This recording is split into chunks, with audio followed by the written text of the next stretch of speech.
Good morning, good afternoon, good evening. Today I would like to talk about the problems of achieving meaningful change in Zimbabwe. I think it is a serious challenge that some people are underestimating. On social media, and just talking to people in general, you can still see that a lot of people still do not understand what is going on. Some people are arguing that Chamisa did not lie about plugging the vote-rigging loopholes.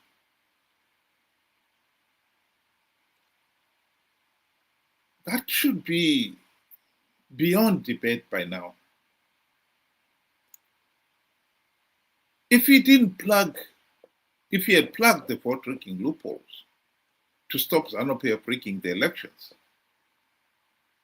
then Zanu PF did not rig the 2023 elections. And yet, even Chamisa himself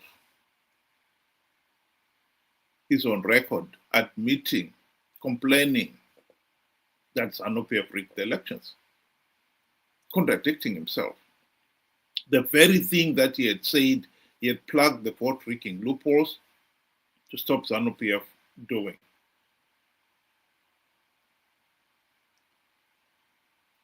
And yet, some of his followers still maintain that he didn't lie. It doesn't make any sense. But that is the kind of people we have. On the screen there, I was showing some of the dialogue in some of the social media. First person is arguing that, are we saying that we have failed to convince the 2 million who were conned by Chamisa in 2023 to participate in the 2023 elections on the basis that he had plugged the vote-rigging loopholes? The answer is yes. If you think you're going to convince those individuals easily, then you are naive, to say the least. These are individuals whom you can't reason with. Because if you could, they would have not participated in those flawed elections. How many times have they been warned that participating in flawed elections would not change anything? Chamisa, this was not the first time he lied. In 2018, he said a similar lie, that MDC alliance had stringent measures to stop Zanu PF rigging the elections. The day after the election, he was the one complaining that Zanu PF had rigged the elections. So what happened to the stringent measures? You had claimed that you had stringent measures. What happened? He even invokes the name of God, hashtag God is in it. And these people believe him. And at the end of the election, he's complaining that Zanu PF rigged the elections. And these people still fail to connect the dots and cross the T's and ask the pertinent question. So when you said you had stopped Zanu PF rigging, you were lying. They cannot make that quantum leap. And if you think that you can somehow sit down with them and explain to them that Chamisa lied and they are all convinced and everything is clear, well, you're naive. Because these are definitely individuals who have shown beyond all reasonable doubt that they're incapable of thinking for themselves. They've been following Chamisa, Morgan Tsvangirai before him blindly. This is at the heart of our problem. The second individual commenting on the same issue even goes a little further and says technically MDC has been winning these elections. He's insisting that Chamisa won the 2023 elections. What winning means to him is clearly not the same winning that it means to everybody else. And yet he insists that Chamisa won. Well, if he won and you're happy with the situation, then of course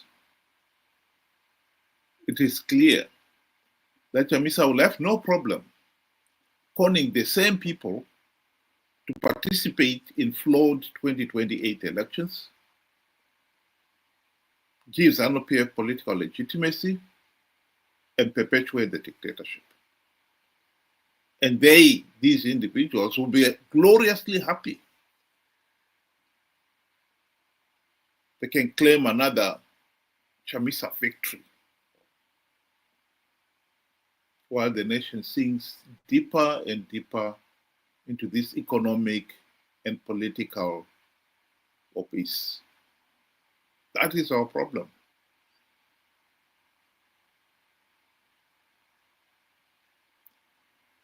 Both Zanu PF and MDC leaders have become masters of the art of conmanship. They've perfected it. Zanu PF was able to con Morgan Tsvangirai during the GNU. Forget about implementing reforms.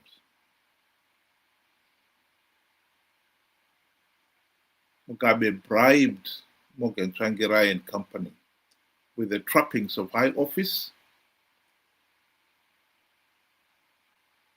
and convinced them that they were now part of Zimbabwe's ruling elite. Why would they want to implement reforms?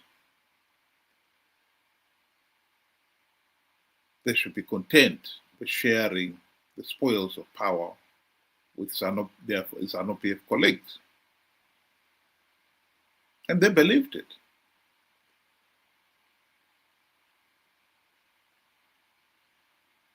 Morgan Tsvangirai and company failed to implement even one token reform during the 5 years of the GNU. And yet that was the number one task the GNU was supposed to implement.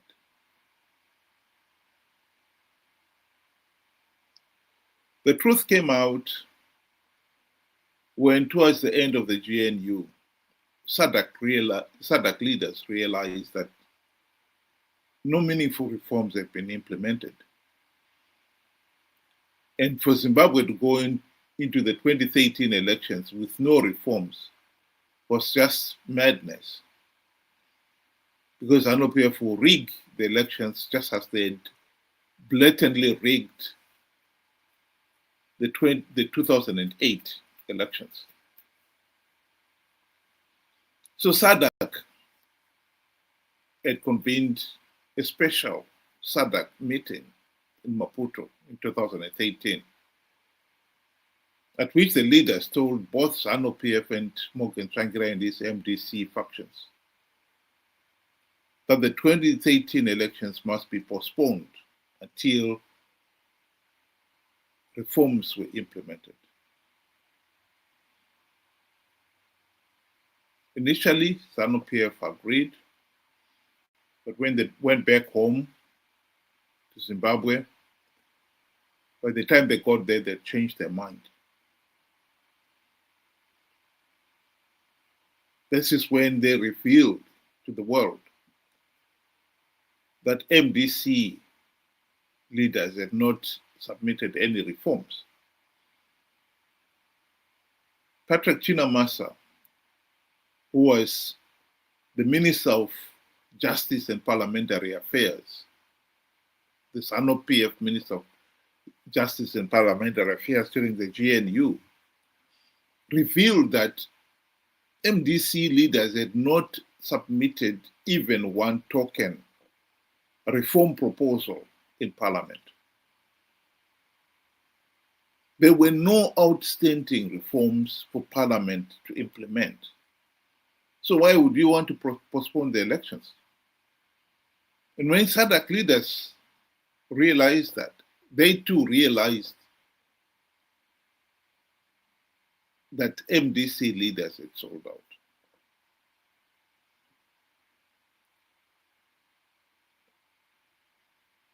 Zanu PF had managed to convince them throughout the GNU years that they didn't need reforms. They were part of the ruling elite. And while Morgan Tsvangirai and his friends had their snouts in the feeding trough, they forgot about implementing reforms. Zanu PF leaders conned them to believe they didn't need reforms.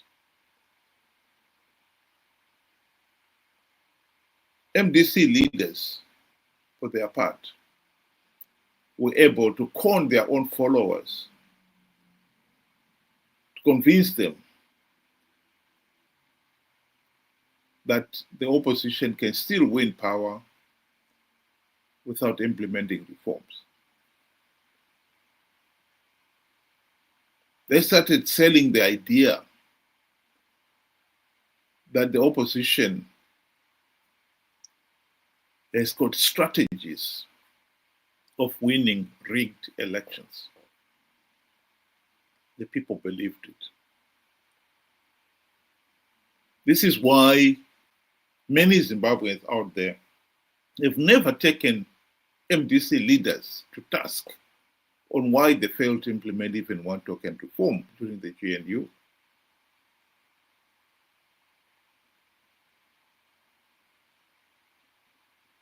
And when they lied to their followers, telling them, I've plugged vote rigging loopholes,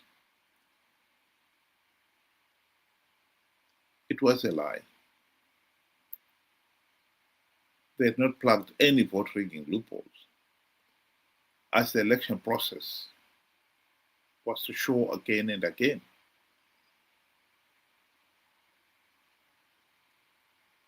But to their advantage, their fortune, the MDC leaders had no problems conning their followers to believe these idiotic lies time and time again.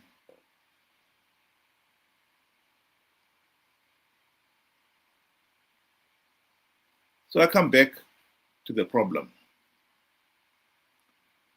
Zimbabwe is a failed state. One of the reasons why we are a failed state is that we have failed to hold free, fair, and credible elections.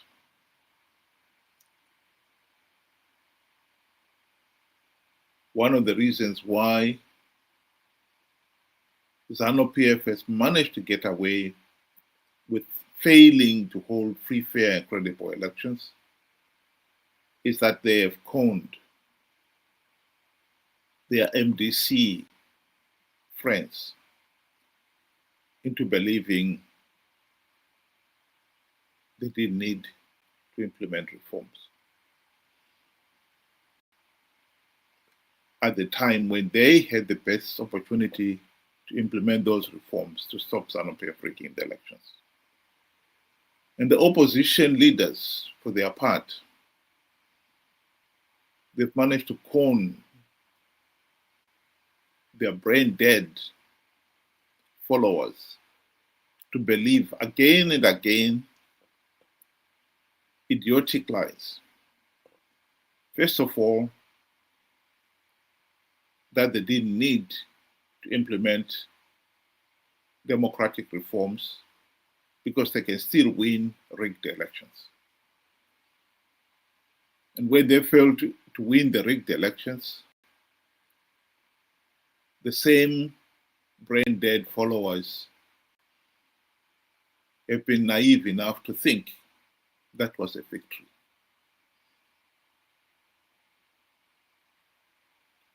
So we are stuck. Until the people of Zimbabwe snap out of this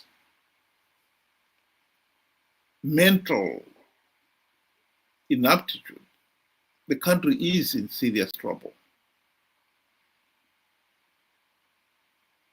The 2 million who voted for Chamisa in 2023 because they believed Chamisa's idiotic lie, some of them still believe that Chamisa did not lie. That should be cause for anyone, any Zimbabwean, to be really seriously worried about.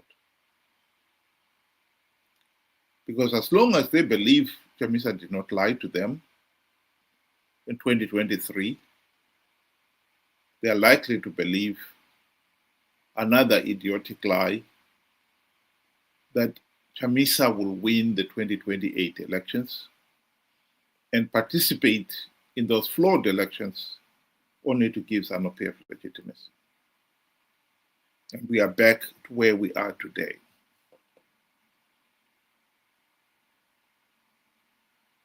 That is our problem. Why it is that some people are so naive and easily conned is our problem. And until we learn how to deal with it, to force those people to snap out of that political naivety, Zimbabwe will not get out of this mess. Think about it. Thank you very much. Have a good afternoon.